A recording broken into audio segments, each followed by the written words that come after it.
Bueno, vamos a ver qué vimos la clase pasada, Víctor. Buenas tardes, profesor. Buenas tardes, Víctor. Sí, la clase pasada empezamos a revisar el capítulo 7, Destino y Necesidad, y empezamos analizando el problema de los contingentes futuros en Aristóteles. ¿Por qué entramos Esto, a eso, Víctor? ¿Por qué llegamos ajá, ahí? esto por el problema de la necesidad, así como lo dice el título, ¿no?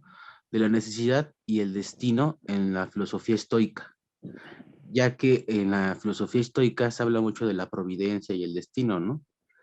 Entonces, lo que buscamos problematizar y analizar con esta lectura es justamente cómo comprender la idea de necesidad dentro de los estoicos, ¿no? Sobre todo porque ya habíamos visto que en esta filosofía la libertad y la necesidad conviven, ¿no? Bajo un mismo sistema, por así decirlo.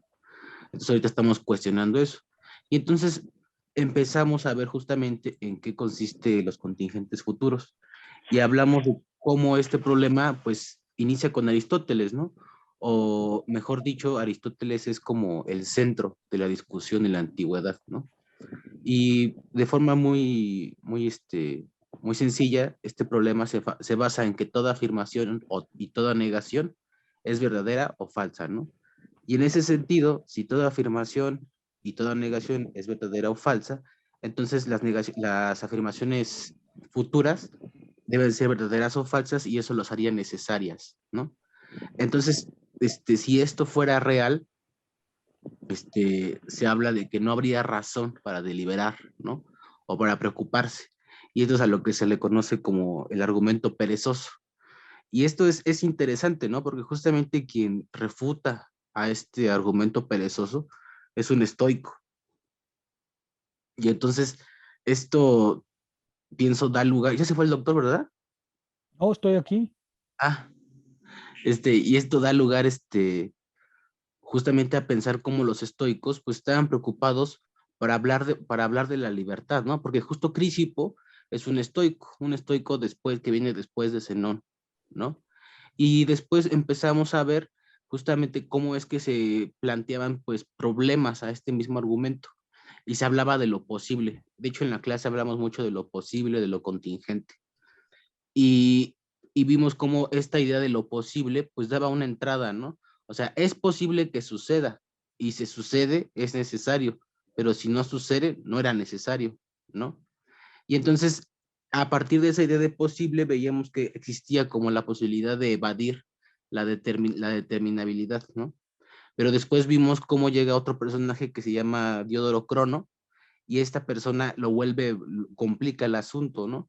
En su argumentación quiere decir que lo posible no es simplemente lo que sucede, sino que es cierto o que de hecho será cierto, ¿no? Y de nuevo vuelven a entrar los problemas. Entonces, de alguna manera estuvimos alrededor de eso, discutiendo cómo era posible pensar en la necesidad dentro de la filosofía estoica y los problemas de los contingentes futuros de esta idea del argumento, el argumento perezoso. Y lo posible y, ¿cómo se llama esto? Y lo contingente. Fue una pregunta de Eric. Ya. Ujú. Gracias, Víctor. A ver, Alexa, ¿qué agregarías? Porque parece, si no recuerdo mal, les resultó bastante difícil, o por lo menos no les resultó sencillo el pensar ese vínculo entre posible, contingente y necesario. ¿Qué dirías, Alexa? Entiendo que la incorporación de la posibilidad por parte de Aristóteles va a ser un factor muy importante para precisamente que dentro de esta relación del destino y la necesidad dentro del curso de la vida, precisamente eh, se permita la voluntad humana, ¿no? Porque este es, digamos, creo, hacia donde nos estamos dirigiendo y precisamente la relación que se hace con los estoicos, ¿no? ¿Hasta qué punto la actividad humana cabe dentro del destino, ¿no? Que desde fuera o siguiendo este argumento perezoso resulta, pues, como el término lo dice, que los hombres se dejan arrastrar por esta ola, ¿no? Del mismo destino. Entonces, la incorporación de la posibilidad por parte de Aristóteles creo que da paso a esto.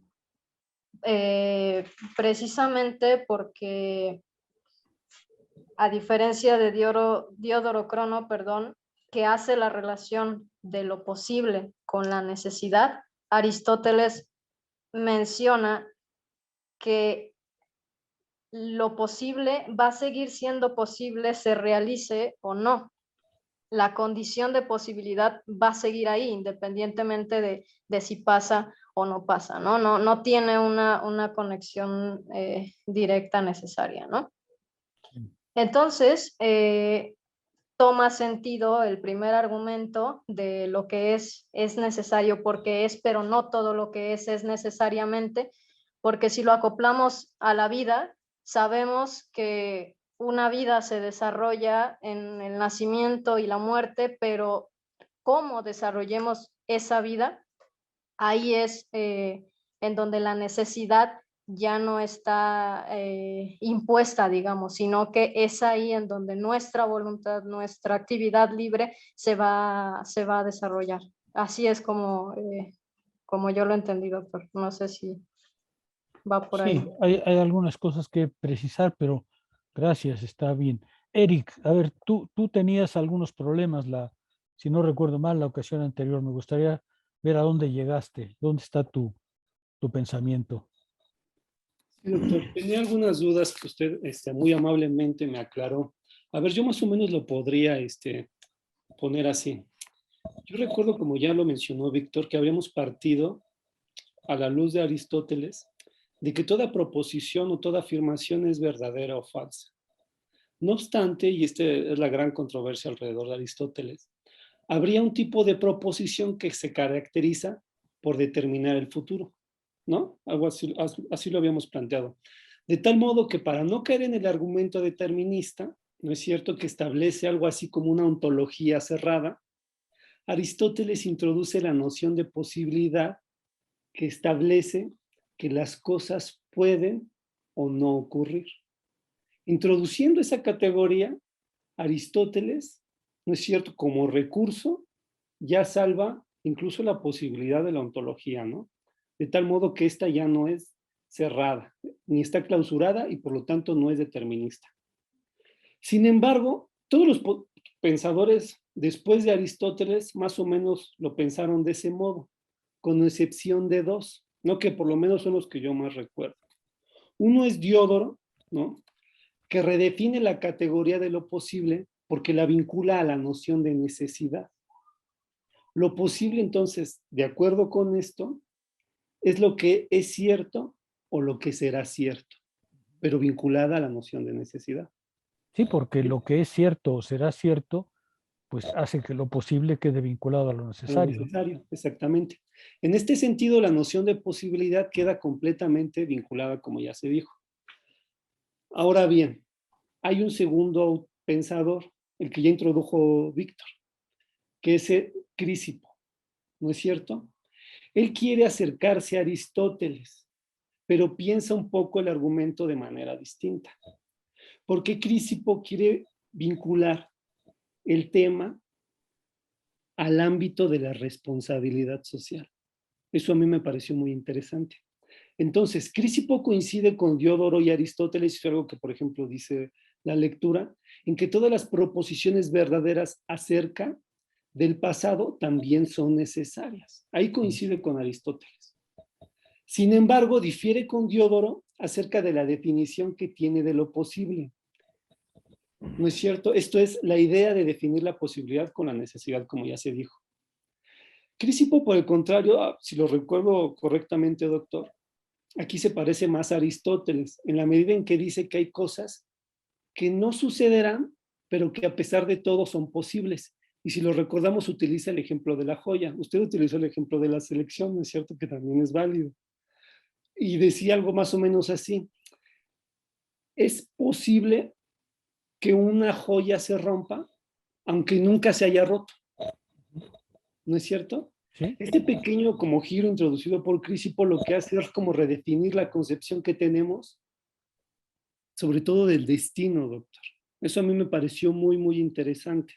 ¿Por qué? Porque al comprender el destino como una trama causal mucho más compleja, redefine completamente la noción de posibilidad y de necesidad. Pues, si no tenemos y usted me acuerdo que lo dijo muchas veces, si no se tiene aquí una teoría causal cuidadosa, caemos de inmediato otra vez en el tema de la predestinación.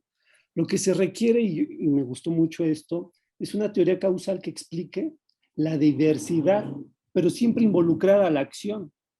¿No es cierto? De ahí el tema de la responsabilidad social. La acción en efecto forma parte de la causalidad y por lo tanto la acción forma parte de la complejidad pues de las proposiciones. Se trata de como de participar al interior de este horizonte, doctor, y permitir que nuestra acción participe, ¿no es cierto? Y al mismo tiempo modifique la estructura causal que en un grado alto o en un grado menor, pero nos determina siempre. Y al final usted dijo una cosa que me había parecido también muy interesante. A ver, la cadena causal estructura todo lo que es, ¿no es cierto? Pero nuestra acción, por grande o pequeña que sea, no modifica el mecanismo global. Este desde luego existe y circula, no es un movimiento. Sin embargo, la persona que actúa sobre sí puede, por medio de su acción, modificar el curso de las cosas sin que por tanto modifique el contexto global, ¿no? Eso a mí me había generado, pues me había gustado bastante, ¿no es cierto? Entonces, digamos que la intervención de su acción en el mundo es, entre otras cosas, el mecanismo, ¿no es cierto?, que lo hace digno dentro de este mundo y por lo tanto ciertamente libre. Eso es como que lo que yo diría. Gracias, Eric. Tomás, ¿qué agregarías? Apaga tu ventilador mientras tanto. Listo, ya. Si me desmayo por un choque de calor, doctor, será culpa suya. Ya no hay mucho que agregar, pero quizá me gustaría darle otra. Sí, hay mucho que agregar. Bueno, entonces, dadas mis pequeñas fuerzas, me gustaría darle una nueva vuelta de tuerca a lo que ya nos adelantaba Eric, ¿no? Al interior como de estos mecanismos de necesidad y de posibilidad, pareciera, y esto es algo que hemos comentado, ¿no?, que los estoicos tienen como este halo de aceptar, de aceptar todo como viene y de no tener injerencia, ¿no?, al interior de las acciones o del devenir de las cosas, ¿no? Entonces, uno de los elementos importantes es justo cómo los estoicos resuelven el asunto de la libertad, ¿no? Es decir, a pesar de que hay un mecanismo que si bien pareciera o es ajeno en la mayoría de las ocasiones a mi actuar, es importante que mi actuar esté dentro, ¿no? Y muchas veces es importante que esté dentro de este mecanismo de necesidad, no tanto por el resultado que vaya a tener, sino, como ya lo adelantaba Eric, por un asunto de dignificación de la libertad, ¿no? Si es bien posible que de todas maneras enferme de gravedad y me vaya a morir, es importante que mi actuar al interior de este mecanismo se encuentre presente, ¿no?, para que me sienta un sujeto libre, para que me sepa un sujeto libre, más que nada, ¿no?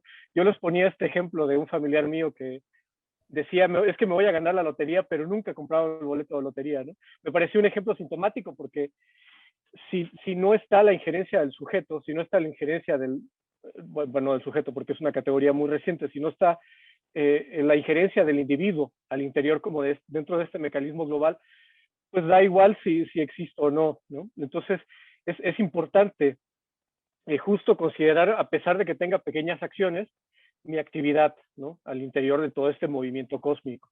Porque si bien, si de todas maneras me voy cayendo en el abismo, pues hago una pirueta, ¿no?, para que mi libertad se represente al interior de esta caída inevitable, ¿no? Quizás sería de lo poco que podría agregar, doctor. Déjenme hacer algunos comentarios porque quizá no hay que perder de vista el contexto en el que estamos. Estamos revisando la parte de los ejercicios espirituales que los estoicos hacen para apropiarse de los dogmas de su escuela y poder realizar a la filosofía como una forma de vivir, como una forma de verse, como una forma de ver el mundo. Y lo primero que vimos fue la disciplina del asentimiento, es decir, a qué le puedo decir que sí, a qué le doy mi asentimiento y a qué no le doy mi asentimiento, porque ahí está mi libertad en juego. Es decir, las cosas que están en torno a mí suceden, pero yo tengo la libertad, dicen los estoicos, de asentir o no a determinadas cosas. Y por tanto, ese orden de libertad del asentimiento es fundamental en el juicio que yo me formo de las cosas. Eso lo vimos previamente. Pasamos entonces a la disciplina del deseo, es decir, la disciplina que nos tiene que enseñar no qué debo asentir, sino qué debo desear, qué es permitido, qué es posible desear. Y para eso tuvimos que irnos entonces a la física estoica, porque la física estoica justamente descansa en la idea de que hay una única trama causal, una única trama que anima todas las cosas del mundo en una serie causal infinita. Es a lo que llaman Dios, logos o destino. Los estoicos es una filosofía que quiere mirar al mundo racionalmente y entonces dice, todo lo que sucede, sucede por causas que son inteligibles. Nada de lo que sucede, sucede por el azar. Ellos quieren rechazar la posición de los hedonistas en el sentido de todo sucede por el azar, todo sucede por la contingencia, nada está determinado. Al contrario, los estoicos dicen, todo lo que sucede tiene una razón de ser, y esa razón de ser es racional, es comprensible, es una posición profundamente racionalista. Y la física estoica justamente defiende esa idea del logos, de la razón, de Dios o de la providencia, que para ellos son nociones extremadamente cercanas una a otra. Hoy veremos un comentario que Adot saca de Séneca, en donde dice Séneca, puedes llamarlo si quieres destino, Dios, logos, providencia o mundo, porque todo eso quiere decir lo mismo. Ahora, si todo en el mundo tiene una razón de ser, si todo obedece a una serie causal, ¿dónde está la libertad? El problema es justamente dónde está la libertad. Yo hice un comentario siguiendo a otro autor distinto, muy lejano, a una autora, de hecho, que dice, en la antigüedad, los problemas de la libertad fueron todos discutidos en torno a la noción de destino. Y es perfectamente comprensible porque la idea misma de libertad, tal como la entendemos nosotros, es muy reciente. La manera en que los antiguos veían el problema de la libertad era justamente qué relación tengo con el orden de las cosas que de todas maneras sucede. Y entonces, dice esta autora, muchos autores, entre ellos Crisipo, pero no es el único, pensó el problema en términos de la relación entre libertad y destino. Destino es el término que parece justamente mostrar entre los estoicos que todo tiene una razón de ser, todo obedece a una serie causal. Por eso, por esta idea de que todo obedece a una serie causal y por tanto todo está determinado, es decir, es una posición determinista, por eso fueron acusados de viejas supersticiosas. Los estoicos creían en la astrología y de hecho le dieron un estatuto a la astrología porque creían en la profecía. De hecho, Crisipo, comentamos en algún momento, escribió 2 libros sobre la profecía, sobre los presagios, porque lo que los estoicos pensaban es que si todo está determinado en determinadas circunstancias muy particulares, era posible, a través de los medios humanos, comprender el mecanismo global de las cosas. Y esa era justamente la profecía. Entonces, vimos que no era una posición de viejas supersticiosas, sino una posición científica radical. Si había un orden en el cosmos, entonces ese orden tenía que ser perceptible no solamente en el movimiento de los astros, sino tenía que ser perceptible también en la vida humana. Y ahí fue donde se planteó el problema del destino. Todo empezó con Aristóteles, como ustedes han señalado muy bien, y con Diodoro Crono se complicó. Pero con Crisipo llegamos a una solución extremadamente inteligente, a mi juicio, y muy importante para pensar, yo creo que incluso hoy, nuestros problemas. Crisipo, dice nuestro autor, y tiene razón, quiere separar necesidad y destino. No quiere unificarlos, no quiere decir que el destino es necesario. Y varias veces el autor señala una expresión inadecuada de Cicerón, en el que Cicerón dice la necesidad del destino. Si hay una expresión como la necesidad del destino, entonces no hay nada que hacer, la libertad está perdida, porque si el destino es necesario, entonces cualquier acción humana es inútil, cualquier reflexión es inútil. Entonces Crisipo lo que va a hacer es intentar separar necesidad de destino. Y lo hace de una manera muy inteligente, porque dice, primero introduce la idea de las proposiciones cofatales. Y dice, acuérdense ustedes, dice, cuando nosotros construimos el argumento perezoso, es decir, si enfermas y vas al médico y estás predestinado a morir, pues va a ser inútil que vayas al médico porque morirás. Si enfermas y estás predestinado a curarte, también es inútil que vayas al médico porque entonces de todas maneras te curarás. Y dice Crisipo, pero es que claro, cuando se construye el argumento perezoso así, con proposiciones simples, pues entonces las cosas parecen ser destinadas. Pero cuando se comprende la acción humana, uno lo que ve es que toda acción humana en realidad tiene más de una acción dentro de ella.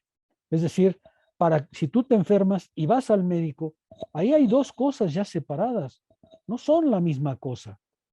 Si enfermas y vas al médico, una de dos, o se cumple que estás destinado a morir, o la intervención del médico participa en que eso se realice o no.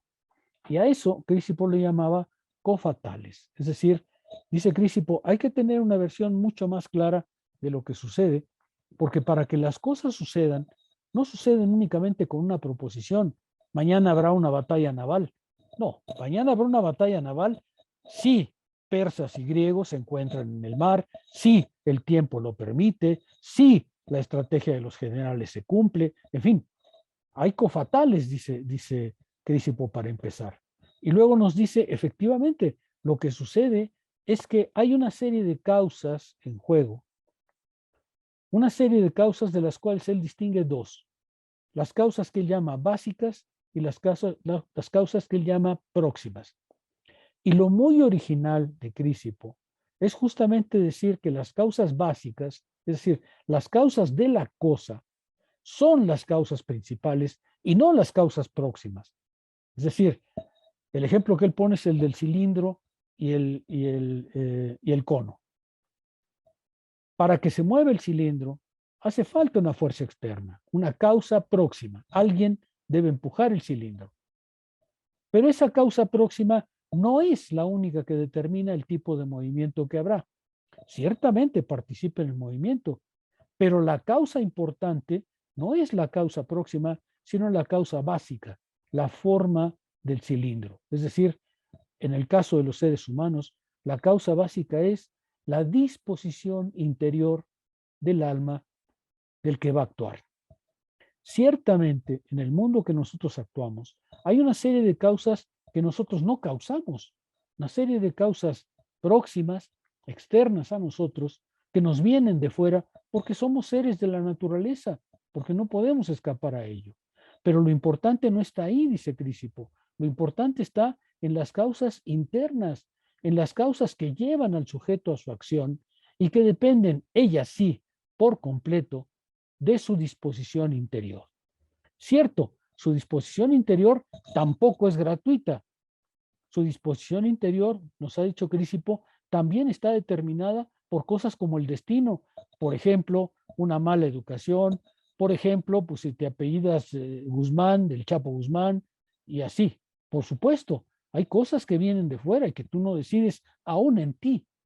Pero eso, dice Crisipo, no elimina la posibilidad de que tú, en tu acción sobre ti mismo, construyas una posición diferente. El ejemplo que usaba Crisipo, también sacado de otro libro porque no está aquí, era el caso de Sócrates. A Sócrates, que era muy feo, el fisionomista Zófiro le había predicho que sería muy malo. que sería un hombre muy malo porque en realidad era muy feo y que su fisionomía lo condenaba a ser un mal hombre. Y entonces dicen los estoicos, vean ustedes cómo, si Zópiro tenía razón en el sentido de que era muy feo, en cambio no tenía razón al pensar que su fealdad tenía por qué ser idéntica a su estado interior.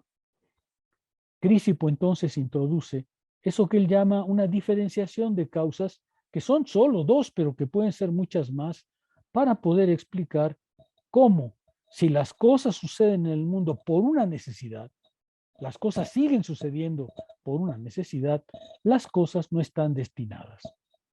La necesidad sigue reinando en el mundo, porque la acción que nosotros hacemos desde nuestra disposición interior sigue siendo una acción y está determinada y va a determinar el curso de las cosas. La necesidad sigue actuando, pero esa necesidad no es un destino, no son las puras causas externas imponiéndose al ser humano sin que éste pueda actuar. El ser humano actúa, está presente, pone en juego su vida y su existencia, y todo eso, las causas básicas, las causas próximas y otras causas que podamos encontrar, a todo eso es a lo que Crisipo va a llamar destino. Crisipo redefine el destino porque dice que destino es, sin duda, una trama necesaria de causas, pero esa trama necesaria de causas no está puesta fuera del individuo, está puesta fuera y dentro del individuo. Y por tanto, el individuo no tiene derecho a decir que fue empujado por el orden de las cosas, que fue simplemente llevado por el orden de las cosas a cometer malas acciones, porque las malas acciones vienen de él. Y en ese sentido, Crisipo reivindica por completo la responsabilidad individual y social.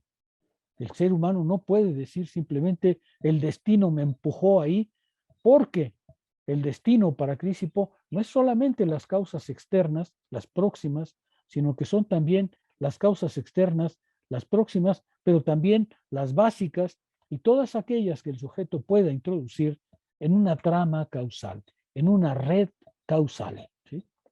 Entonces dice Crisipo, y es a donde nos quedamos, hay que tener una cuidadosa idea de la causalidad para hacer que en el mundo reine la necesidad, es decir, reine lo determinado, reine la razón, no vivamos bajo la forma del azar ni de la fortuna, no estemos entregados a la mera contingencia o a la posibilidad, sino que al actuar sepamos que esa trama causal que nos incluye de todas maneras produce lo que producirá.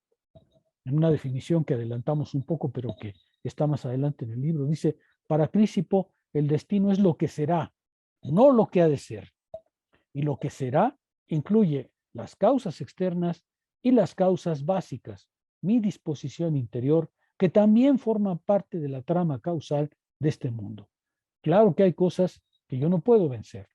El ejemplo de la muerte es el extremo, ¿no es cierto? Porque ahí ya sabemos lo que va a pasar, así que ahí no tiene ningún problema. Claro que sabemos que va a pasar. El problema es en otras acciones en las que no sabemos lo que va a pasar, no tenemos conciencia de lo que va a pasar y sin embargo nos vemos impelidos a la acción justo para que lo que sea, será. Lo que será, será, pero no será sin nuestra acción, pero no será con nuestra pasividad. ¿Sí se ve? Vean ustedes lo que Crisipo está haciendo. Está diciendo, no tenemos por qué renunciar a la idea de que las cosas que suceden por una necesidad. Lo que tenemos es que comprender una teoría causal compleja para ver cómo lo que sucede tan bien con nuestra acción, sucede tan bien con nuestra presencia. ¿Sí se ve?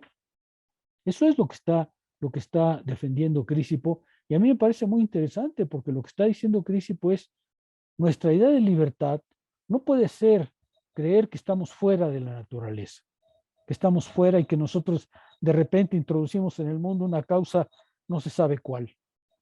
No, dice Crisipo, no es así.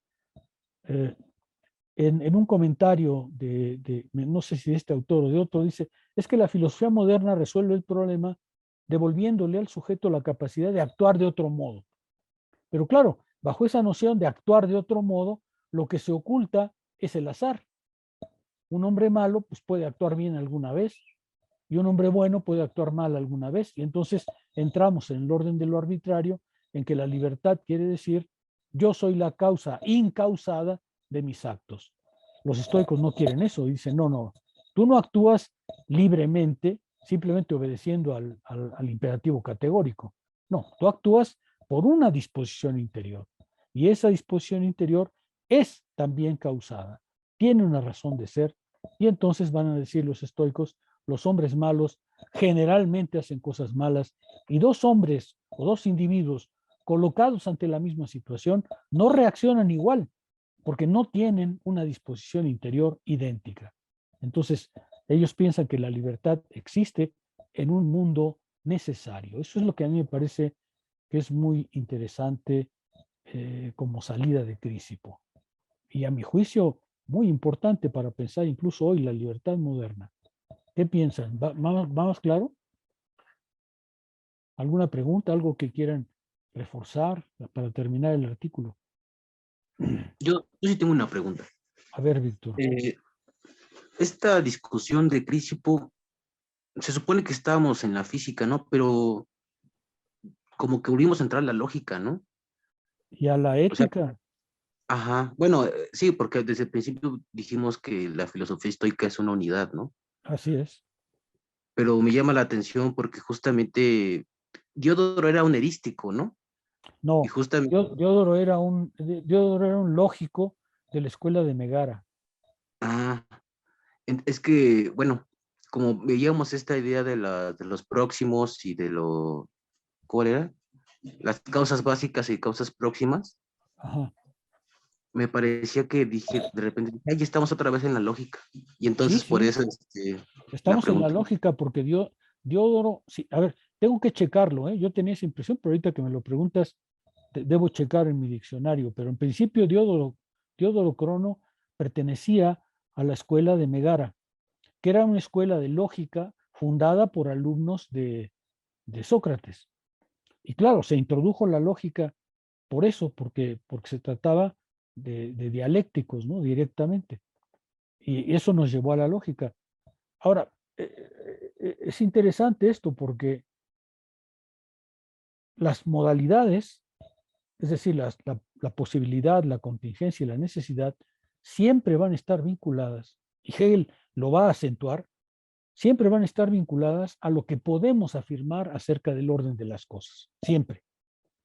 Uno no puede hablar de posibilidad, de contingencia o de necesidad sin referirse a lo que el pensamiento puede decir del orden de las cosas.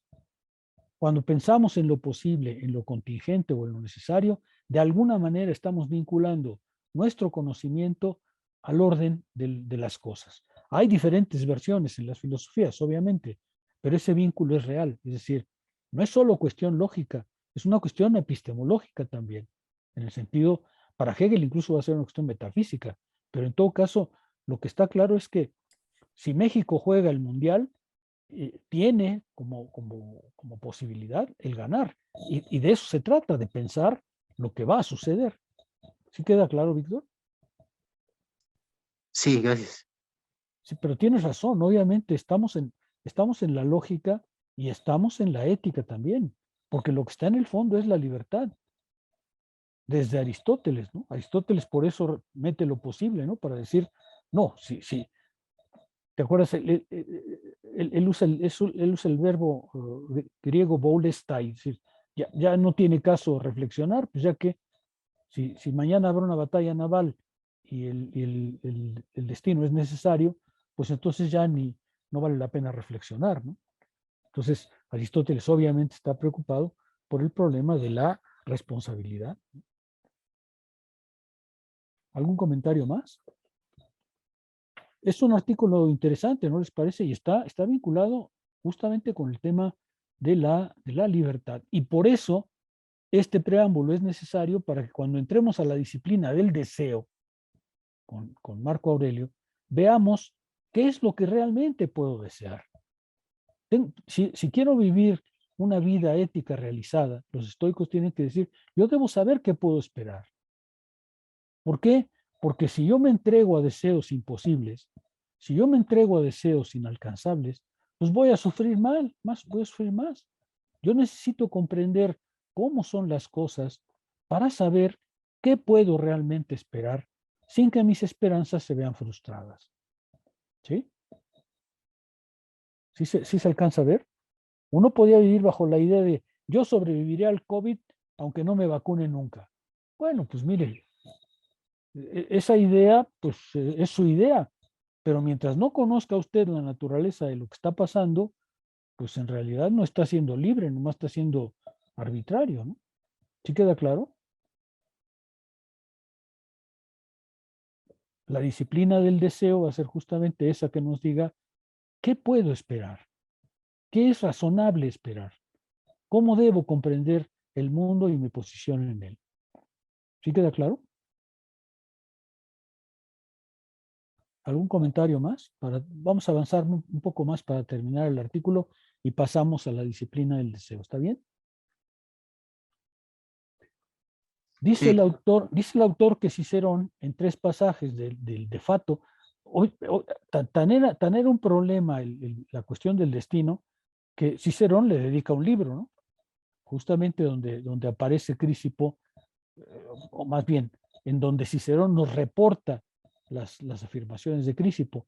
Pero dice Rist, en realidad, Cicerón ahí habla de una expresión que es necesidad del destino, una expresión muy desafortunada porque necesidad del destino vuelve a vincular otra vez el problema de que el destino está predestinado.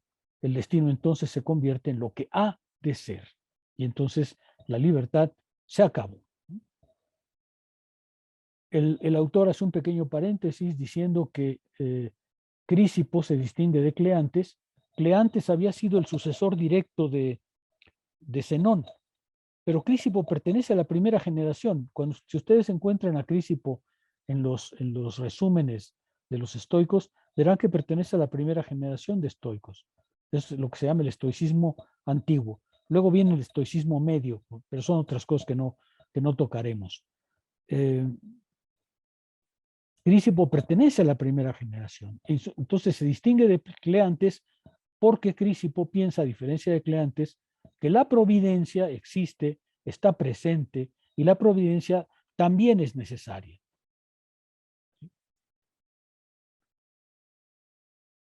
Voy a la página 135, porque dice, bueno, Crisipo quizás se expresó mal, porque pues la expresión necesidad del destino, anagné e imármene, no existe en él, no está en él. Entonces le atribuyen, a lo mejor dice el autor, o textos que no conocemos, o bien se expresaba mal, pero en todo caso no es eso lo que quieren. Dice, tal como hemos visto, la distinción entre necesidad y destino surge en la filosofía de Crisipo en el contexto de un problema heredado, el problema de la naturaleza de la posibilidad. Este problema estuvo largamente muerto desde la época de Carneades, al menos hasta el extremo de que no surgían teorías lógicas nuevas, ¿no es cierto? El tema del destino, vimos la ocasión anterior que había varios autores, yo les cité varios autores que trabajaban el tema del destino. Yo traje algunos comentarios más bueno, pero ahorita los voy a usar después cuando hable sobre el determinismo y la responsabilidad moral, porque varios autores lo han hecho de manera muy, muy inteligente, ¿no? Encontrando que Crisipo sí logra, o por lo menos se acerca mucho a un vínculo entre destino y responsabilidad, determinismo y responsabilidad. Y ese sí es un tema que nos concierne a nosotros modernos, ¿no? No es un tema envejecido ni tal, ¿no? Hay entonces una diferencia entre necesidad y destino, dice el autor. Pero el destino parecerá necesidad si el hombre no acepta la situación en que ha nacido. Y efectivamente, si tú no comprendes la necesidad, pues entonces el destino parece efectivamente ineluctable. ¿Por qué? Porque como no conoces la naturaleza de las cosas que suceden te parecen predestinadas, te parecen ininteligibles. Y por eso la metáfora del perro atado al trineo, ¿no es verdad? Es decir, el ser humano o bien sigue al destino o bien lo arrastra el destino. Seguir al destino no quiere decir doblegarse al destino.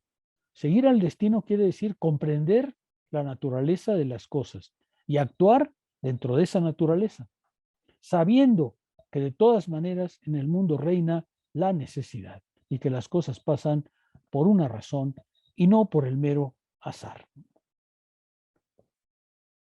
Si no quiero continuar por mi destino predestinado, habiéndome vuelto un mal hombre, continuaré por él a pesar de todo, decía Cleantes. Es decir, tienes dos sopas. O bien comprendes la necesidad y entonces sabes que todo lo que sucede sucede necesariamente con tu acción y de todas maneras sucederá. O bien no comprendes y entonces el destino te arrastra como al perro lo arrastra el coche, ¿no es cierto?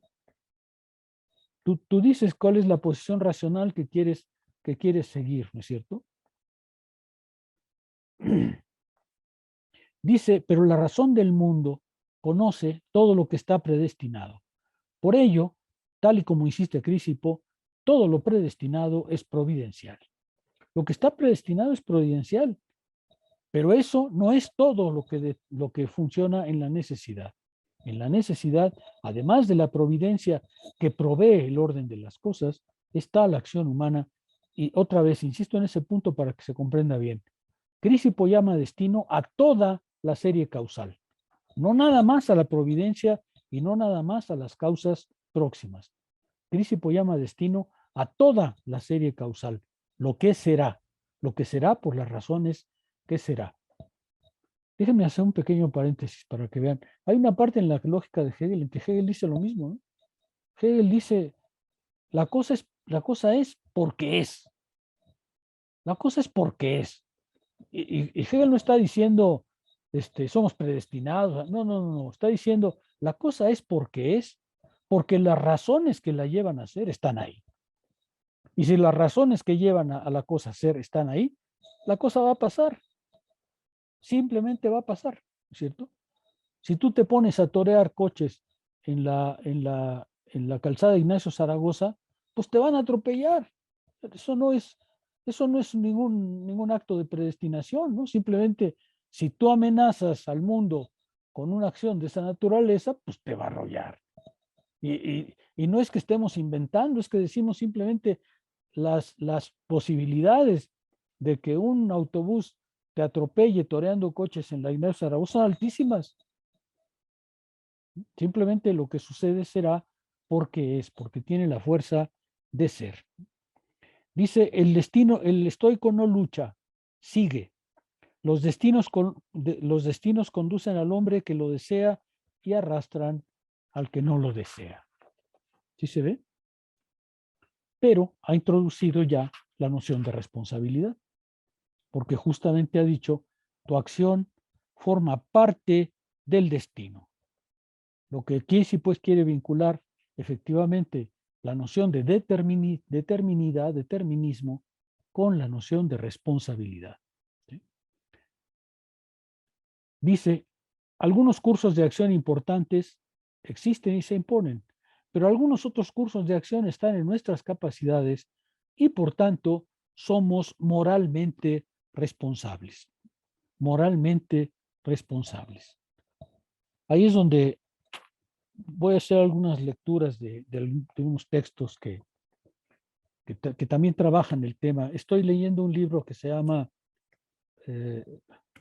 algo así como Determinismo y Libertad. Ahorita les doy el título. Se llama así, Determinismo y Libertad en la filosofía estoica en inglés. Está en Oxford, fue publicado en 1998 y la autora es Bobsheim, Susan. Ella trabaja, es todo un libro dedicado al tema del determinismo, ¿no? Que les decía que a mí me resultaba interesante y la autora se acerca bastante a lo que Crisipo está diciendo, ¿no? Dice la autora, la naturaleza de nuestras mentes, es decir, nuestro estado interior, no está predeterminada y por el contrario depende de nosotros, puesto que el rasgo distintivo de las cosas que depende de nosotros es si ellas involucran nuestro asentimiento, el problema se desplaza de la cuestión de si la naturaleza de nuestras mentes depende de nuestro asentimiento. Y la respuesta es sí, en la medida en que es por nuestro asentimiento a las impresiones impulsivas, teóricas y prácticas, que adquirimos creencias y realizamos o nos prohibimos cierto tipo de acciones que a la larga constituye nuestro hábito y nuestra disposición. La cuestión general de Crisipo es mostrar que la responsabilidad moral, descansa en el agente y no puede ser trasladada al destino, porque así Crisipo desea hacer plausible su afirmación de que la responsabilidad moral recae en el agente, explicando la manera en que la gente tiene diversas naturalezas y que esas diferencias son moralmente relevantes y que lo que nos hace reaccionar moralmente de maneras distintas a influencias externas similares es justamente nuestra disposición interior. Es decir, hay el problema del carácter, ¿no? Lo que los estoicos llaman carácter o disposición interior. Ahí es donde se realiza lo que realmente sucede.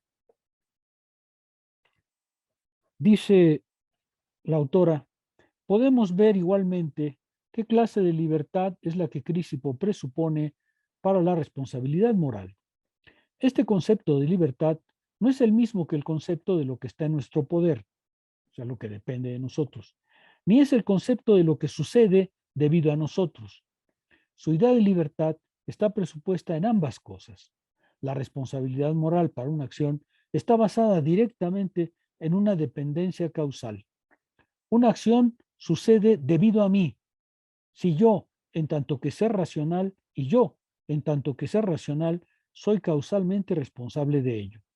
Esta dependencia causal presupone que si yo actúo, depende de mí en el sentido de que cuando los estímulos externos sugieren una acción, si yo actúo o no, depende de mis creencias y no depende del estímulo. Es decir, los estoicos prestan mucha atención al problema de la educación porque justamente lo que dicen es, claro, los estímulos están ahí, pero la acción en última instancia depende de ti y no puedes simplemente trasladarla a otra cosa. Es una tesis que la autora llama de la no identidad porque Crisipo no identifica simplemente las causas básicas con las causas próximas. La identidad, en un régimen causal muy simple, muy bobo, pues las causas, sean próximas o básicas, parecen de la misma naturaleza, pero para Crisipo no son así. Y dice que Crisipo, por el contrario, quiere separar causas básicas y causas próximas. Dice, esta segunda, la no identidad, es la más adecuada para la comprensión compleja de Crisipo. Puesto que destino siempre aparece en singular en Crisipo, la identidad es comprendida como completa entre el destino y la fatalidad de las causas antecedentes.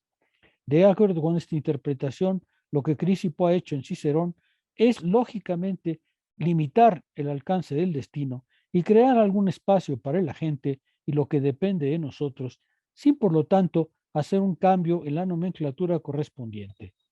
Todo es aún llamado destino. El destino es todo. Las causas básicas, las causas próximas y aquellas causas que, por ejemplo, impiden o posibilitan tal hecho, porque hay causas, ya veremos que justamente hay una reserva entre los estoicos que dicen, bueno, yo voy a actuar de esta manera, pero hago la reserva de que si no hay nada que impida mi acción, pues mi acción va a hacer tal cosa, ¿no? Pero siempre está esa cláusula de reserva. En fin, no me detengo mucho en eso para no alargar esta parte. Leo simplemente una parte de Rist para que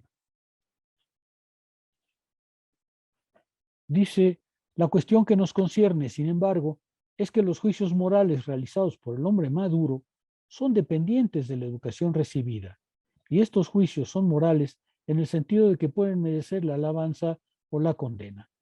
En otras palabras, en un cierto estado de vida, el carácter del hombre se forma y se vuelve responsable de sus acciones. A partir de ese momento, sus reacciones a situaciones posibles están dentro de sus capacidades. Crisipo no quiere decir con ello que no estén causadas. Lo que quiere decir es que la causa no es externa al que actúa, está en el carácter del hombre. Crisipo mantenía que ello era una salida irracional y injustificada, la que decía, como Epicuro, todo es arbitrario. Lo que se necesita en su lugar es una investigación más seria sobre la naturaleza de las causas. Y como inicio de esto está su análisis de las causas básicas y las causas próximas. Los fenómenos gobernados por las causas básicas están fijados, de ahí que todo hombre deba morir. A pesar de todo, cómo morimos está dentro de nuestras capacidades, como en cierta medida lo está cuando morimos. Obviamente, moriremos cuando moriremos, ese es el destino, pero no hay ninguna necesidad, en el sentido de Crisipo, de que muramos en cualquier otro momento que el momento que escojamos. Y efectivamente, ahí está la libertad. ¿Se acuerdan? Hace poco estaba leyendo, no sé si vieron una noticia muy sorprendente. Alain Delon, el nombre a ustedes ya no les dice nada, pero Alain Delon era el hombre más guapo del mundo cuando yo era joven.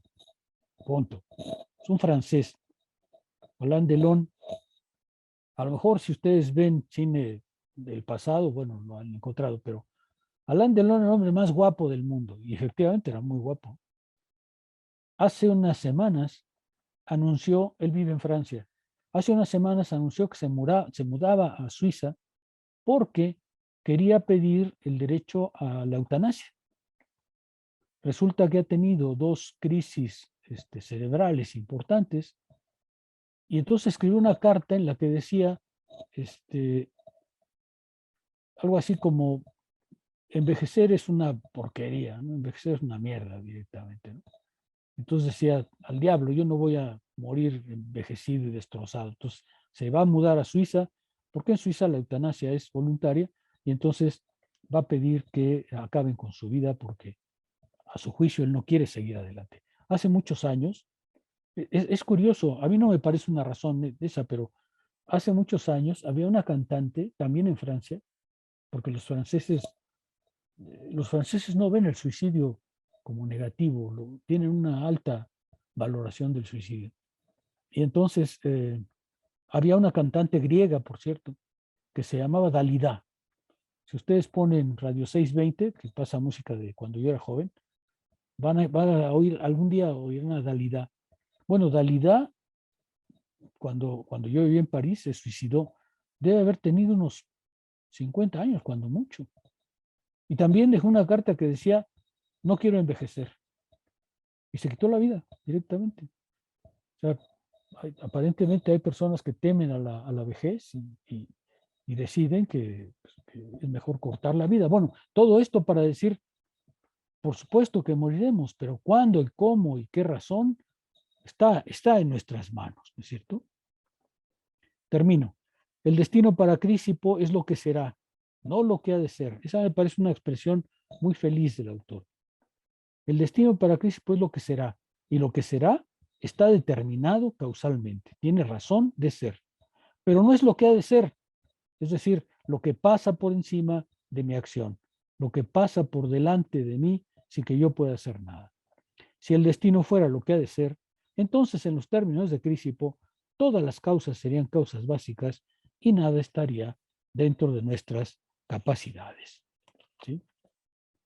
Bueno, me detengo ahí. ¿Algún comentario sobre este punto?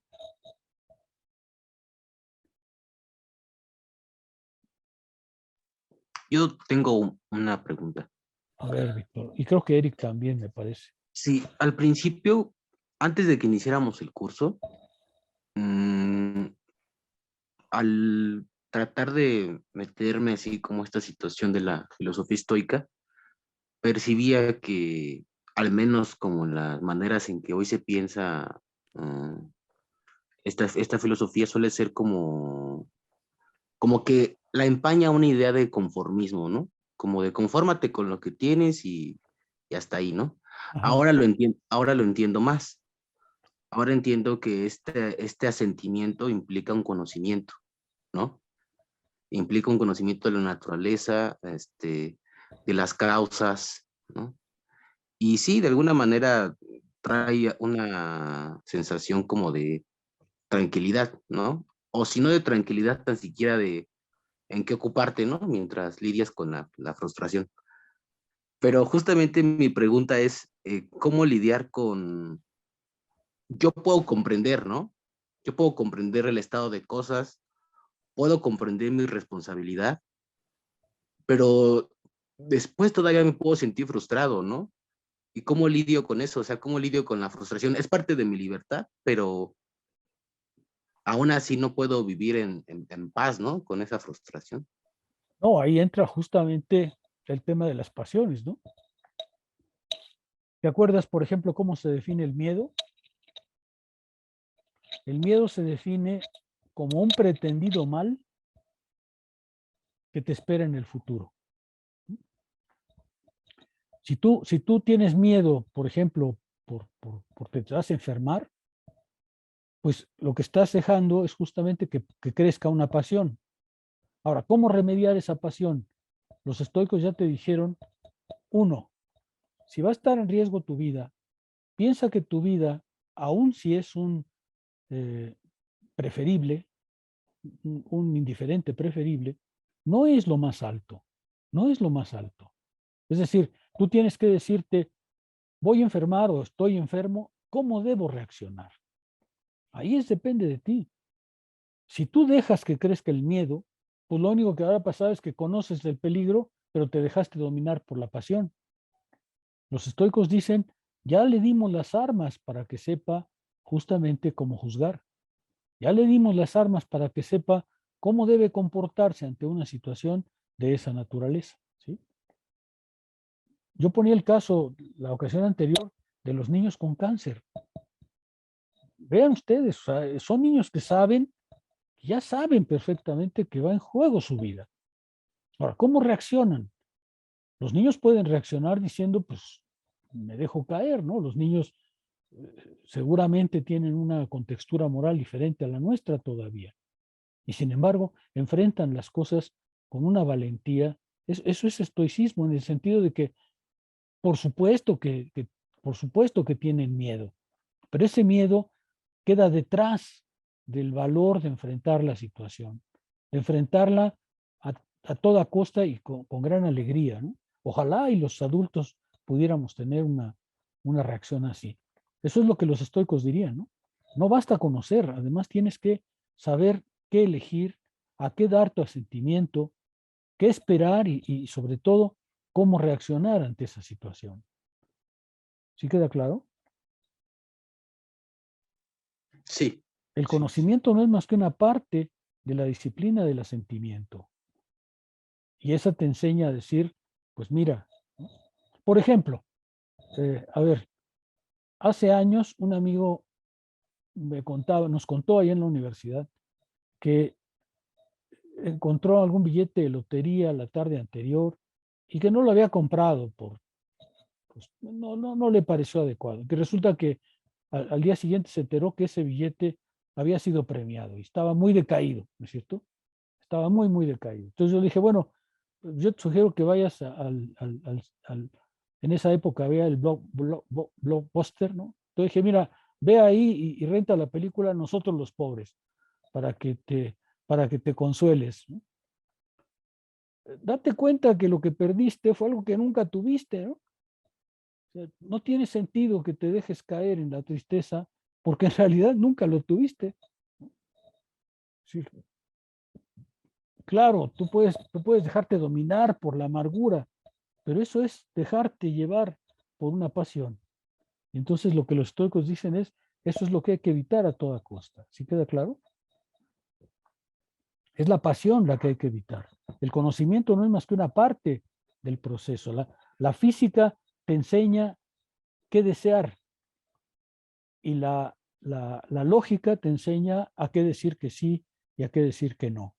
Y la ética te enseña cómo en ese asentimiento y en ese deseo produces una vida realizada. ¿Sí?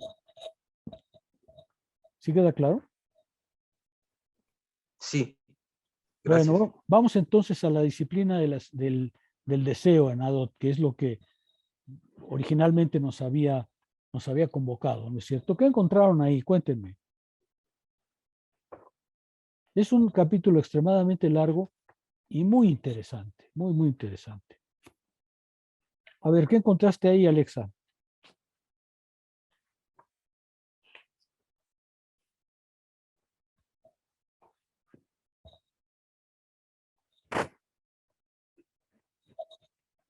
Alexa desapareció, creo. No, sigo aquí, doctor, perdón. Ah, bueno. Eh, pero no tuve tiempo de revisarlo, una disculpa. Es que yo no recuerdo, doctor, que se haya dejado de tarea. Claro que sí. No, si es así, me disculpo, yo también. Claro que sí, ¿no es cierto, Marco? Incluso se los advertí varias veces. Sí, justo, ¿no? Porque sí está bastante largo, son como 90 páginas, 100. Sí. Bueno, ¿qué encontraron ahí los que tú sí leíste, Tomás? ¿Tú sí leíste, Marco, Tomás, Sergio, Owen, Jorge? ¿Sí leyeron?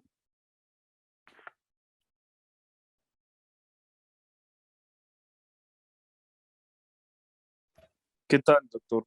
Sí, justo quería hacer una pregunta acorde de lo del destino y también quería preguntarle algo precisamente de la providencia. Ajá, ¿Cuál quiere que le diga primero? lo que prefieras. El, bueno, es que hace tiempo leí un texto de Boecio de Dacia que precisamente hablaba de la divina providencia. Y me acuerdo que no recuerdo si fue la clase pasada o antepasada que habló precisamente que la divina providencia se refería a la mano de Dios. Ujú. Entonces, hago este como contraste con lo que dice Boecio de Dacia, que precisamente la providencia no interviene hacia nuestro entorno y también hace referencia hacia el destino, que simplemente las cosas ya están prescritas y que la divina providencia es un espectador, se podría decir, del destino que nosotros mismos vamos trazando.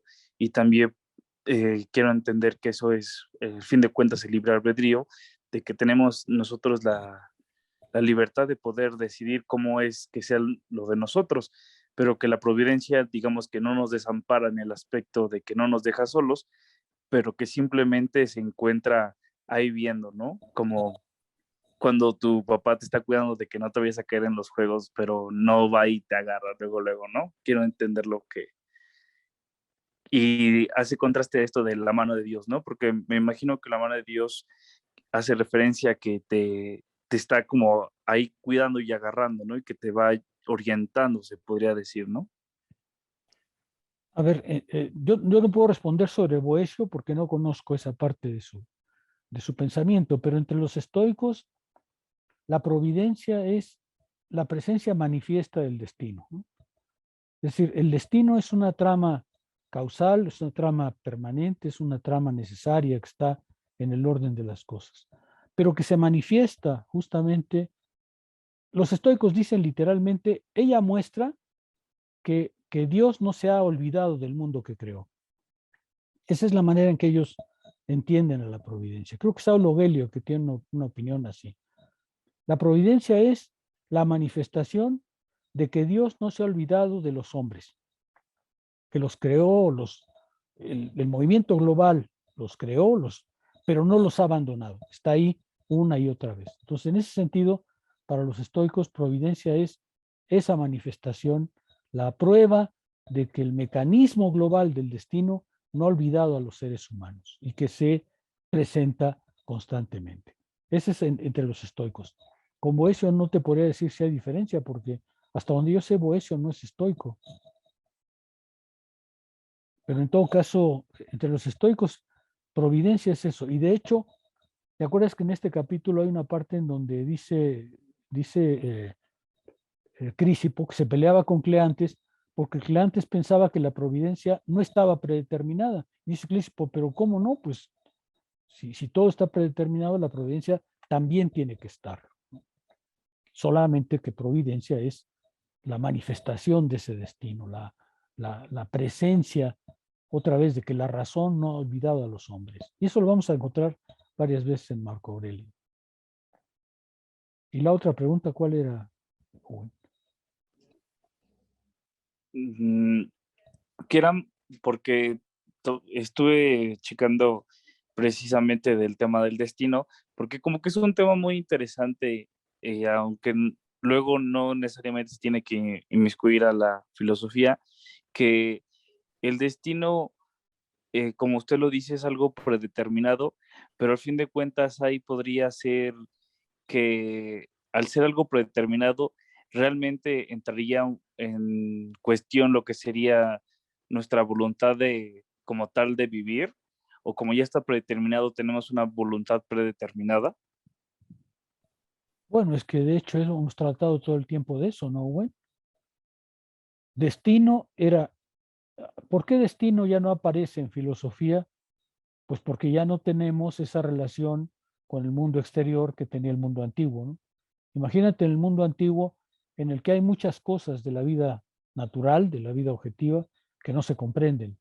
Entonces, obviamente ahí el término con el cual pensar el determinismo, que hoy lo pensaríamos más bien en el orden de las causas sociales, económicas, históricas, políticas en la que nos desenvolvemos, para los antiguos, destino quería decir el orden de las cosas que todavía resultaba difícil de comprender, y entonces el destino era en cierto modo el horizonte, hemos dicho, en que se planteaba el tema de la libertad.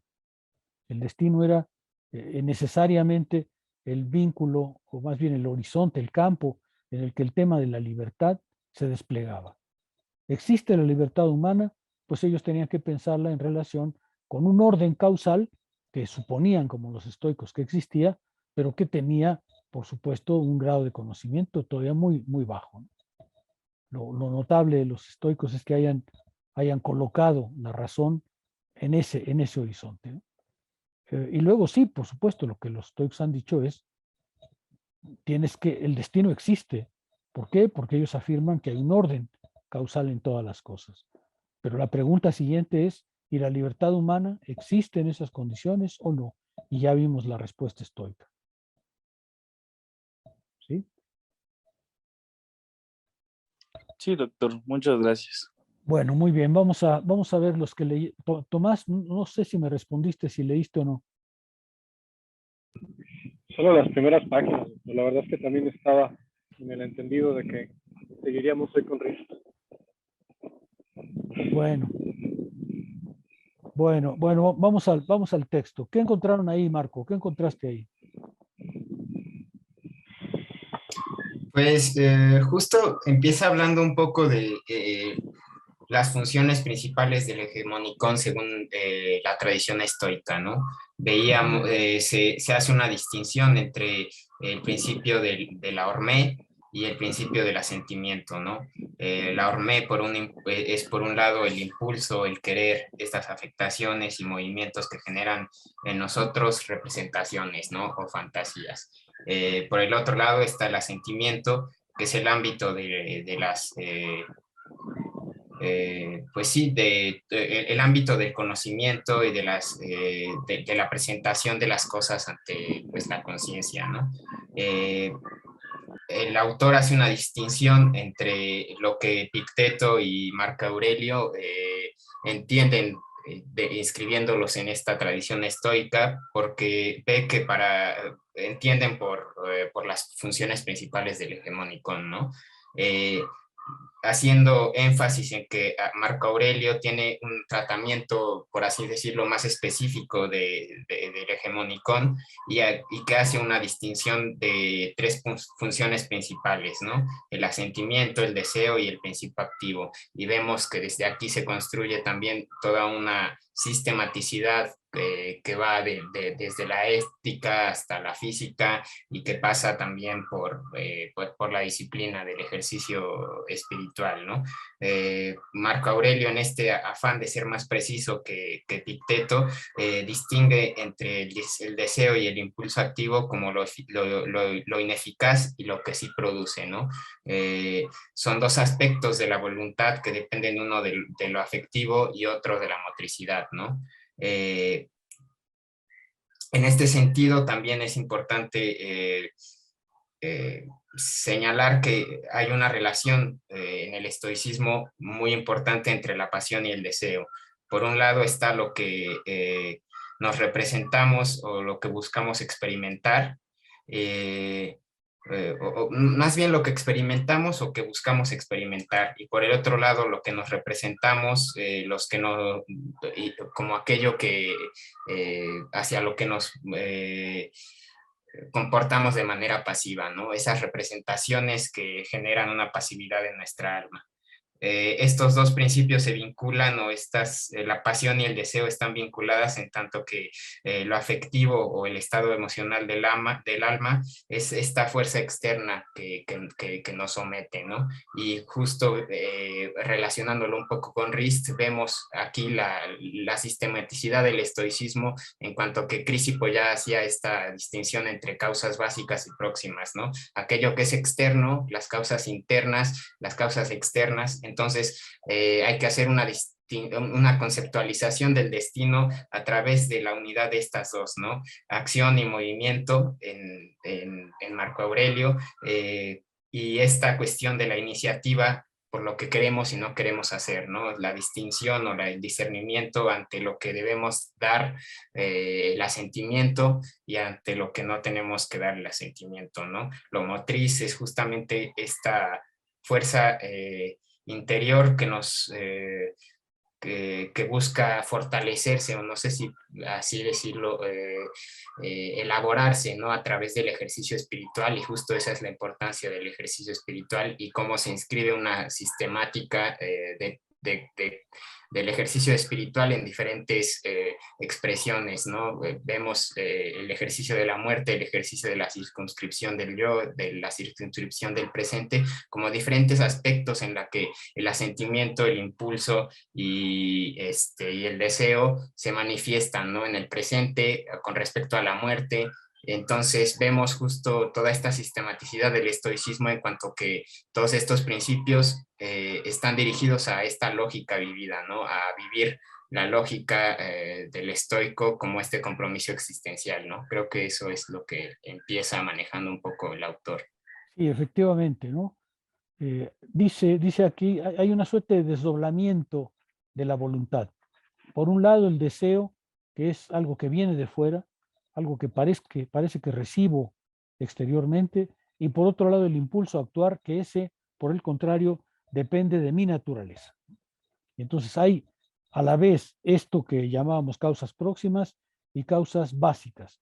Es decir, la disciplina del deseo va a consistir justamente en comprender bien aquello que estoy obligado a enfrentar en cada momento. Dice en la página 146 para mí, en cada momento yo encuentro el evento que me estaba reservado por el destino, es decir, finalmente por la causa única, universal y común de todas las cosas.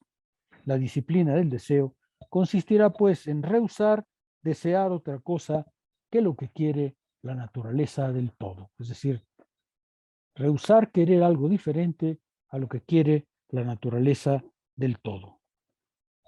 Es decir, se trata pues de llegar por completo a lo que mi naturaleza me permite que haga, y también aquello que dentro del asentimiento está en ese horizonte de impulsos comunes que me viene de fuera. Y dice Adot, se retorna siempre a la intuición fundamental del estoicismo, la coherencia consigo mismo, que es al mismo tiempo la ley generadora de la realidad y la que domina el pensamiento y la conducta humana. Por la disciplina del deseo, debemos desear lo que es útil a todo el mundo, porque esto es lo querido por la razón universal. Esto es muy interesante porque justamente lo que va a decir la disciplina del deseo es, no quieras que las cosas sean como tú quieres que sean para ti. Quiere como las cosas son en el orden universal de las cosas y para todos, para todas las cosas. El último movimiento de estos ejercicios espirituales es muy interesante porque Adot lo llama pesimismo, ¿no? Entonces, hay algo que tiñe las meditaciones de Marco Aurelio, que es el pesimismo, en donde Marco Aurelio dice, pues mira, así son las cosas, hay un montón de necios en el mundo, apártate, ¿no? Y sin embargo dice, en realidad, lo que Marco Aurelio está diciendo no es una visión pesimista del mundo, sino educándose en la disciplina del deseo para saber qué debe querer y cómo, sin embargo, debe, por su acción, vincularse a ese movimiento global. El primer ejercicio que presenta Dot se llama circunscribir el presente, que es algo que ya más o menos conocemos, ¿no? Circunscribir el presente, rehusándonos a agregar un juicio de valor. Mantenernos en el hecho, mantenerlos en la realidad. Es porque para los estoicos nuestra representación desborda hacia el pasado y hacia el futuro. Ya hemos visto esta clase de ejercicio, ¿no? Circunscribir el presente. ¿Por qué? Porque generalmente con nuestro juicio de valor lo que introducimos es o las desventuras del pasado o la preocupación del futuro. Mientras que, dicen los estoicos, disciplínate en querer solo el presente. Circunscribe el momento en que te encuentres y no te dejes avasallar por representaciones ni del pasado ni del futuro. Solo el presente está en nuestro poder, simplemente porque no vivimos más que el momento presente. El tomar conciencia del presente, porque el presente no es real y no tiene valor, sino solo en la medida en que de él tomamos conciencia. Es decir, si no lo delimitamos distinguiéndolo del pasado y del futuro. En el orden del tiempo, el presente no existe, ¿no? Porque cada momento, en el momento que yo lo digo, ya pasó y el momento futuro no ha llegado. De manera que el presente es evanescente. Pero si tomamos conciencia de él como ejercicio espiritual, detenemos ese flujo infinito de las cosas para darle una dimensión, la dimensión de nuestra acción. Ahí es donde se sitúa nuestra vida, en el presente. Ahí es donde se realiza o no nuestra libertad. En ese momento evanescente que es justamente el momento que estamos viviendo. Nuestra vida real se limita a este punto minúsculo, a este momento de la acción presente, que en cada momento nos pone en contacto, activa o pasivamente, con el movimiento general del mundo. Circunscribe tu presente, es decir, no te dejes abrumar por lo que hiciste en el pasado, no te dejes abrumar por lo que viene en el futuro, porque el único lugar en donde puedes ejercer tu libertad real es el presente. Eso es lo único que realmente está a tu alcance. Eso es lo que te debe preocupar.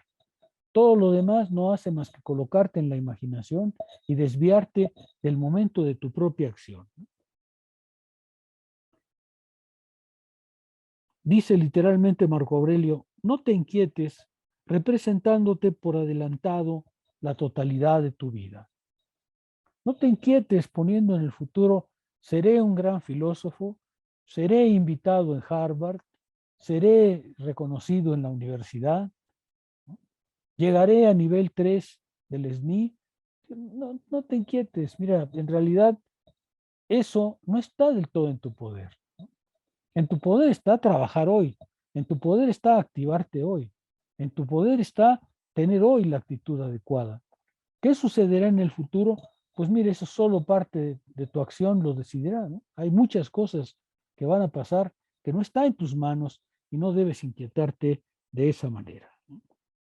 Dice, no te dejes derrotar por la representación global de toda tu vida, es decir, por la suma de todas las dificultades y todas las pruebas que te esperan. No te dejes derrotar por una concepción global de la vida, porque va a haber muchas pruebas que te esperan, va a haber muchas cosas que te esperan, de manera que colócate en el presente. Arrancar a las cosas de su apariencia falsa que nos asusta, definirlas adecuadamente sin suscitar representaciones extrañas a la representación primera y objetiva que tenemos. Ya sabemos que circunscribir el presente es justamente eso, ¿no? Delimitar el ámbito de nuestra verdadera libertad para colocarnos ahí y actuar. A ver, esto es un punto que me quedé el otro día pensando que quisiera acentuar. El estoicismo es una disciplina de la acción, ¿eh? De la acción. El estoicismo no es pasivo. Contrariamente a lo que puede hacer pensar la noción de destino, el estoicismo no es pasivo, es una filosofía de la acción. Solamente que esa acción tiene que ser una acción que se realice en el ámbito de la libertad que está a tu alcance. Y este es efectivamente el presente. Actuar en el presente, actuar sobre sí mismo, quiere decir ejercer la única libertad real que está a tu alcance. Marco. Sí, justo en este sentido me parece muy interesante la cita que se hace de Marco Aurelio cuando te dice, cuando hace esta distinción entre actuar y padecer, ¿no? Creo que justo este llamado a regir tu acción conforme a tu propia naturaleza, como lo único que importa, es pues no solo muy congruente con toda con todo lo que hemos venido revisando en torno al estoicismo, sino la idea de que se padece según el orden general del cosmos, cuando somos arrastrados por este orden general y se actúa cuando se reconoce que en este orden general tu acción se inscribe como aquel único reducto en el que la libertad se realiza, ¿no? En el aquí y el ahora, y justo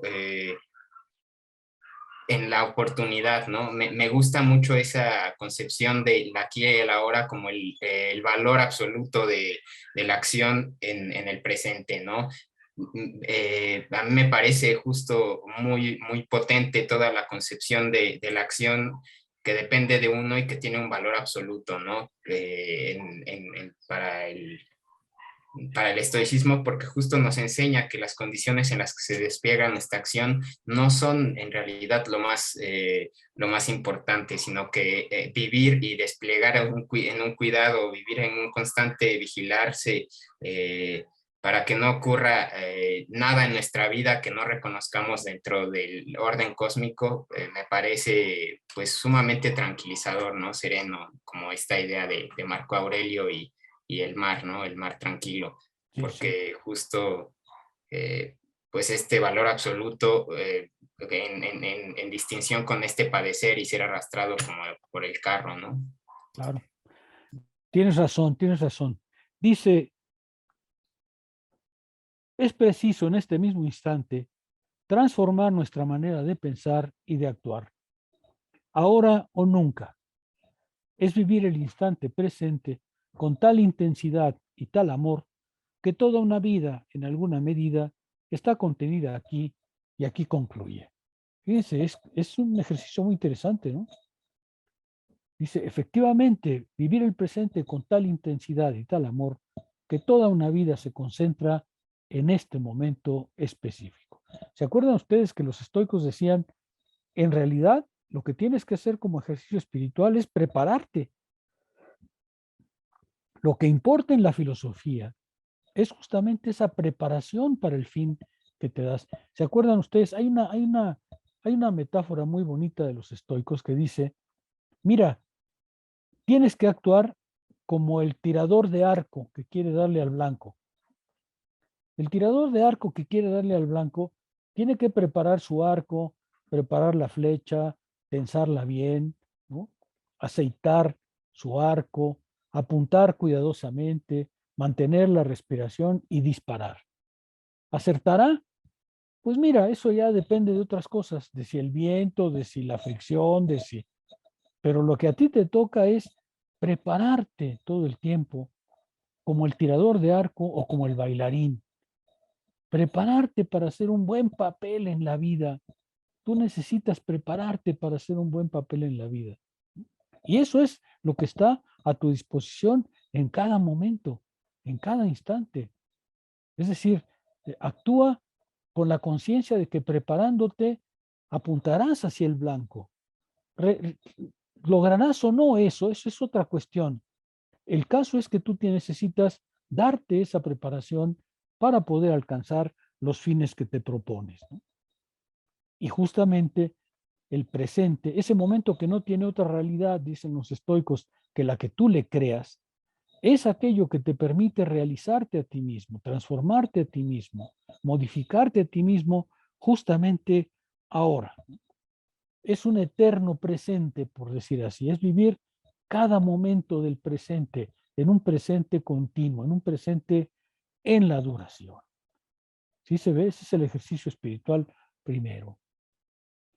Bueno, segundo, el presente, el suceso y la conciencia cósmica. Desear lo que es, para nunca vernos frustrados en nuestros deseos y para no caer en lo que queríamos evitar. ¿Sí? Desear lo que es, para evitar vernos frustrados en el deseo y para en realidad llegar a donde no queríamos llegar. ¿Es verdad? Es decir, justamente de lo que se trata es saber qué debo desear, qué está a mi alcance desear, para no vivir en la frustración de no alcanzarlo o para alcanzar algo que no pensaba alcanzar. Es decir, lo que depende de nosotros, el bien moral, y evitar lo que no depende de nosotros, el mal moral. De lo que no depende de nosotros, no se debe ni desear ni huir de ello, dicen los estoicos, ¿no? De lo que no depende de nosotros, no hay ni que desear ni que huir de ello. Tampoco hay que huir porque lo que no depende de nosotros se va a realizar, aún contra nuestra voluntad. Entonces, aprender a desear, o sea, justamente es conocer el mecanismo global de las cosas, saber la física estoica para poder decidir no desear lo que no se puede alcanzar y solo desear aquello que realmente está en nuestro poder. Dice Marco Aurelio, es propio del hombre de bien amar y admitir con alegría todo lo que le sobreviene y que le es otorgado por el destino. Claro, cuando se lee fuera del contexto que hemos venido discutiendo, eso parece el conformismo al que se refería hace rato Víctor, ¿no? Pero ya sabemos que ese no es el papel del estoico.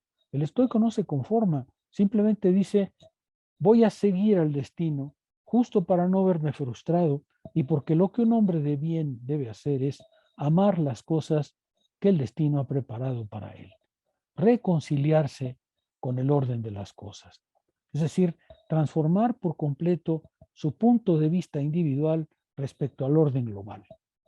Ver el orden global para saber colocarse ahí y saber desear lo que en el orden global está dispuesto para todos y no solamente para ti. Por eso es que aquí aparece la noción de conciencia cósmica, ¿no?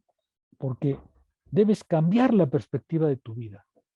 Debes cambiar la perspectiva de tu vida y no ver la vida desde tu punto de vista subjetivo, sino desde el punto de vista del mecanismo global, para saber lo que está previsto para todos, en el orden de todas las cosas. Y ya veremos que al estoico esto lo va a llevar a amar a la naturaleza. Al final de toda esta parte va a decir Adot, y rememorando a los estoicos ven a la naturaleza con placer.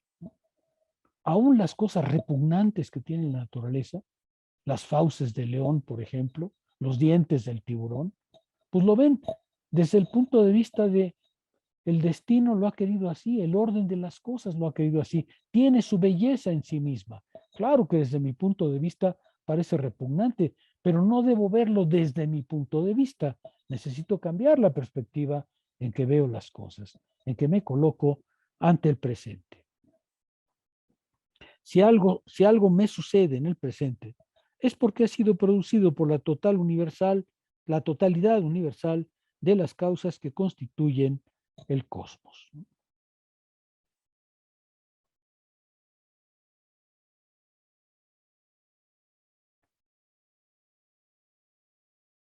Dice Séneca, ¿vas a irritarte tú? ¿A estar inconforme con aquello que Dios ha puesto en este orden de las cosas? ¿Vas a irritarte tú contra ese orden que te supera absolutamente con mucho?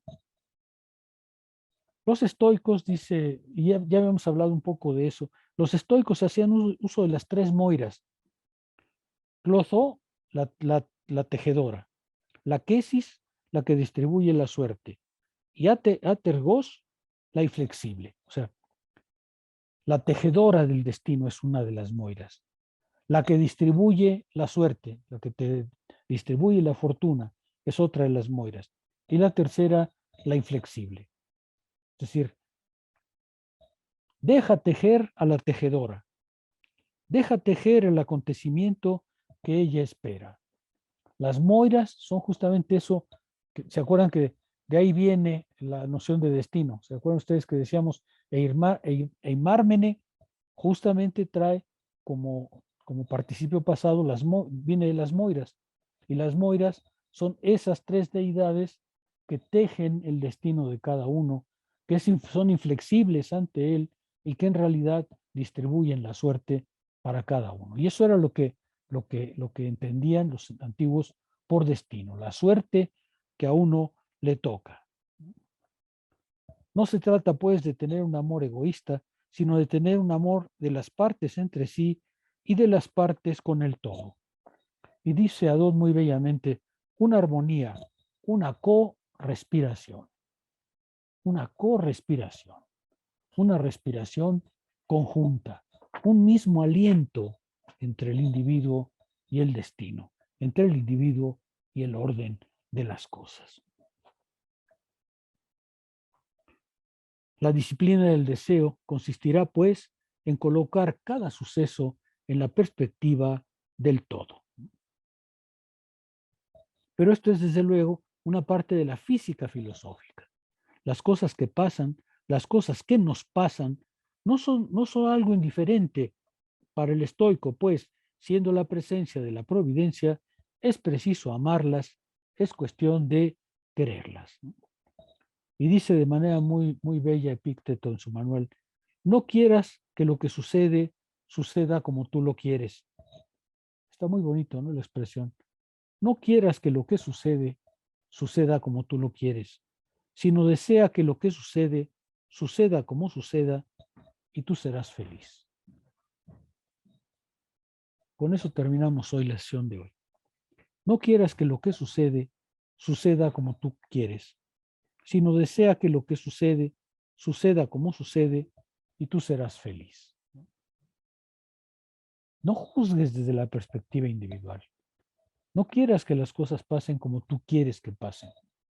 Comprende cómo van a pasar, comprende cómo es el orden de las cosas y entonces serás feliz porque verás que en todo hay una razón de ser y que esa razón de ser te alcanza a ti y alcanza a todos los demás. Ese es un punto de vista muy importante.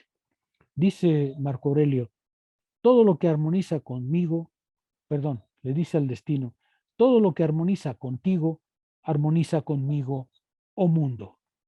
Ningún tiempo oportuno para ti es prematuro ni tardío para mí. Ahora, si hay alguna parte en la que se ven los ejercicios espirituales, es en esta, ¿no? Él se dice a sí mismo, todo lo que armoniza contigo, armoniza conmigo, oh mundo.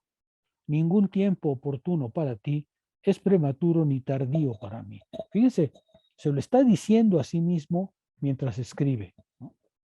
Está escribiendo para interiorizar esta afirmación, para hacerla suya, para formarse a sí mismo. Eso es el ejercicio espiritual de escribir, ¿no?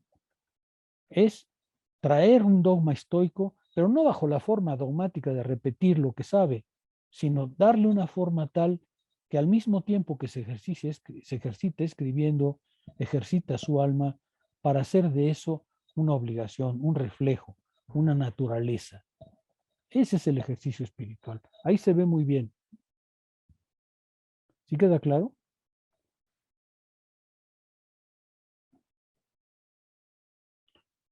Lo que sucede en este momento, sucede pues en el buen momento, según el desenvolvimiento necesario, metódico y armonioso de todos los sucesos que, cada uno, llegan a su hora en su temporada. Y querer el suceso que llega en este momento, en el instante presente, permite querer todo el universo que lo produce. Ahí termina esta parte, porque dice, querer el suceso que llega en este momento es querer simultáneamente todo el universo que ha producido este suceso. Vean ustedes, es un ejercicio espiritual muy potente, ¿no?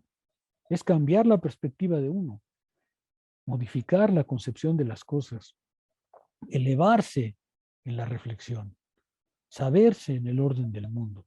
No es fácil, ¿eh? Desde luego no es nada fácil. Pero eso es lo que exige el estoicismo, la disciplina del deseo, saber qué desear, por qué las cosas suceden en el momento que suceden y desear que sucedan justo en el momento en que suceden. Plegar el deseo a la necesidad de las cosas. Eso está muy fuerte, ¿no? ¿No les parece? Bueno, vamos a detenernos aquí, ¿les parece bien? Vamos a seguir la próxima vez con esta parte y luego estoy pensando si irnos a Epicuro o mejor irnos a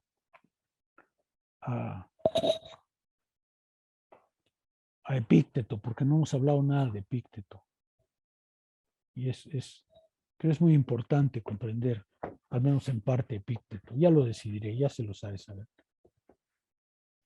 ¿Alguna pregunta, algún comentario?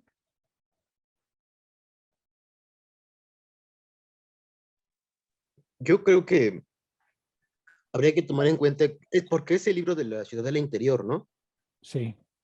Ajá, recuerdo que en los primeros capítulos, el capítulo 3, justamente el autor habla del ejercicio espiritual que implica para Marco Aurelio la escritura de las meditaciones, ¿no?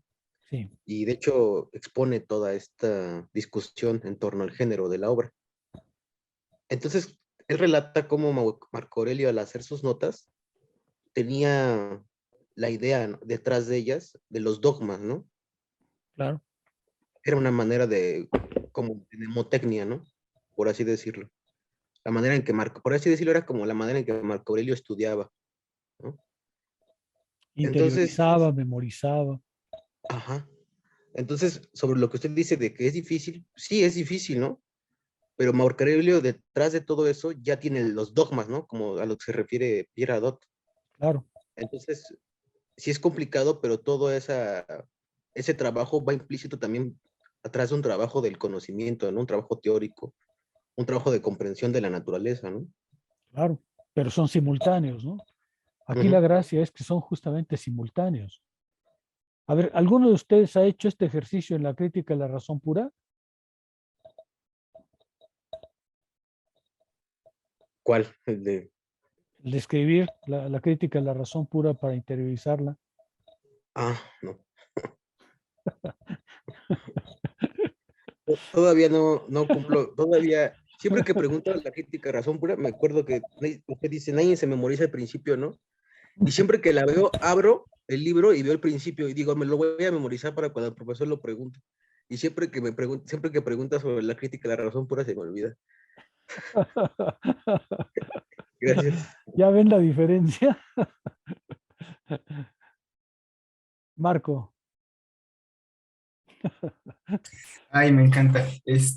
Justo lo que yo quería como pues sí, adjuntar sería que me parece muy interesante la idea del amor fati como este vínculo de mi deseo con el kairos de la totalidad, ¿no? Porque justo esta es la otra parte de mi intervención, que me parece justo que asir o ubicar el kairos, este movimiento temporal como núcleo en el estoicismo, le brinda un desarrollo metódico muy potente al pensamiento, porque justo pienso que de repente hay pensamientos más clásicos que carecen de este desarrollo metódico de la argumentación, ¿no? Justo vemos con la idea de kairos cómo se redondea y se obtiene una unidad de todo lo que hemos venido diciendo, ¿no? Quizá una unidad incrustada en la forma en la que se manifestaba en esa época, pues toda esta concepción, esta conciencia del cosmos, pero me parece muy interesante la idea de cómo circunscribir lo minúsculo del presente en el kairos, también nos hace presente la dialéctica de este ejercicio, ¿no? De ver lo finito para circunscribirte en un espacio infinito, ¿no? En el que pues tu disposición interior puede armonizar con potencias que trascienden justo todo lo corporal y todo, pues, no sé, lo determinado, lo limitado, ¿no? Sí, tienes razón. Recuerden ustedes que el primer principio estoico, el primero, es vivir en armonía. Vivir en armonía. Y este es un ejercicio para alcanzar esa armonía, ¿no? Es decir, tú tienes que alcanzar la armonía del universo para vivir de manera armónica, para vivir en concordancia con las cosas. ¿Se acuerdan que ese era el primer principio estoico? Así empezó. Vivir conforme, decía Zenón. ¿Vivir conforme a qué? Vivir conforme a la naturaleza, vivir conforme al orden armonioso de las cosas, vivir conforme, porque vivir conforme es alcanzar la virtud, la completa identificación con el movimiento global de las cosas. Esa es una cosa de un altísimo alcance, de un alcance realmente altísimo. Con Hegel, por ejemplo, uno lo piensa, pero lo piensa. Es decir, nada más sabe que existe la idea y el concepto y tal, pero los estoicos dicen, armoniza tu interior con eso, ¿no? Eso tiene un gran alcance, ¿no? Y muchas dificultades, por supuesto. ¿Algún comentario más?